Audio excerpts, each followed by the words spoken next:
एक बार भगवान शिव के सेवक ने कहा कि हे प्रभु, आप तो दिन भर मूर्ति बनकर खड़े रहते हैं, एक दिन मुझे भी आपकी जगह खड़ा होने दीजिए, आप आराम से घूम आइए। शिव जी मुस्कुराए और बोले ठीक है, लेकिन एक शर्त है कि मंदिर में कोई भी आए और कुछ भी कहे तुम्हें बस सुनना है, जवाब नहीं देना है। सेवक ने शर्त मान ली और भगवान ने सेवक को अपने जैसा मूर्ति का रूप देकर मंदिर में खड़ा कर दिया ताकि वो बिल्कुल भगवान जैसा दिखाई दे। सुबह सबसे पहले एक व्यापारी आया और उसने भगवान के सामने माथा टेका और जैसे ही बाहर निकला उसका बटुआ गिर गया। सेवक बहुत बेचैन हुआ, मन किया कि व्यापारी को आवाज देकर उसका बटुआ लौटा दूं, लेकिन भगवान की शर्त याद कर चुप रहा। कुछ देर बाद एक गरीब आदमी आया और उसने कहा, हे प्रभु, मेरे बच्चे पिछले 3 दिन से भूखे हैं, कुछ मदद कर दो।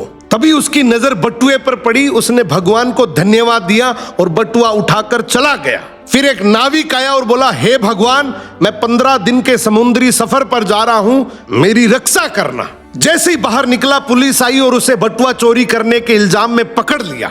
यह देखकर सेवक खुद को रोक नहीं पाया और चिल्ला पड़ा, ये गलत है, बटुआ तो उस गरीब ने उठाया था, इसे छोड़ो और उस गरीब को पकड़ो। अब रात को भगवान लौटे तो सेवक ने गर्व से पूरा किस्सा सुनाया, लेकिन भगवान गंभीर हो गए, गुस्से से बोले, तुमने मेरी योजना में दखल दिया।